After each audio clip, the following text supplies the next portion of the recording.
Bonjour et bienvenue. Alors aujourd'hui, nous allons parler des vues en termes d'affichage du viewport, puisque là, donc nous avons une vue 3D en perspective.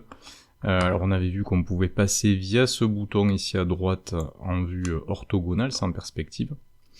Mais il peut être intéressant au stade de la modélisation de se mettre en vue de face, vue de dessus, vue de côté, vue de dessous, vue de derrière, et donc il faut savoir comment effectivement rapidement basculer d'un côté à l'autre en termes de vue. Alors il y a plusieurs possibilités pour ça.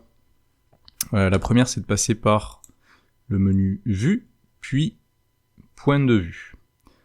Et là vous voyez qu'on peut accéder à la vue de dessus, donc on voit le dessus de la scène, ou donc à la vue de dessous, ou à la vue de face, donc devant, ou la vue arrière, de derrière, ou à droite ou à gauche.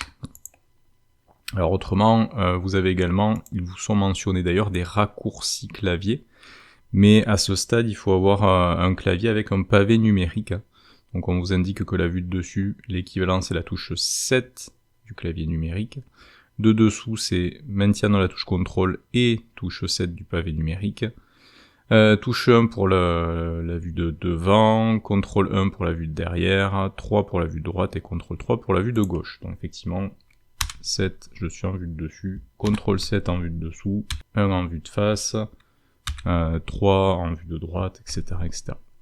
Donc, c'est une possibilité, c'est même le plus rapide.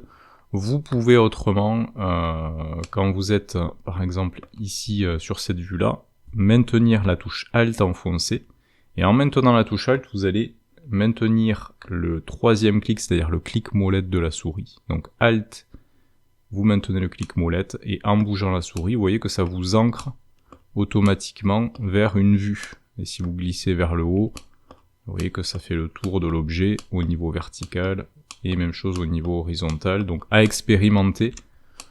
On peut des fois s'y perdre, donc n'hésitez pas à utiliser plutôt la fonctionnalité dans le menu vue. Et autrement, vous avez aussi une autre possibilité qui est de passer par les repères que vous avez ici dans cette sphère en haut à droite. Donc on voit apparaître les axes, l'axe horizontal, l'axe de la profondeur, l'axe vertical. Si par exemple là je clique sur Y, ça veut dire qu'il va me positionner du côté positif de l'axe de la profondeur, c'est-à-dire que je serai en vue de face. Si je clique sur X, je vais être en vue de côté, en vue de gauche d'ailleurs, et si je clique sur Z, je serai en vue de dessus.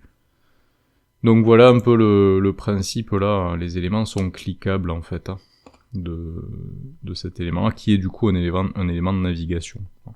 Donc voilà pour ce qui était de la gestion des vues sur Blender. Et on se retrouve très bientôt pour une prochaine vidéo.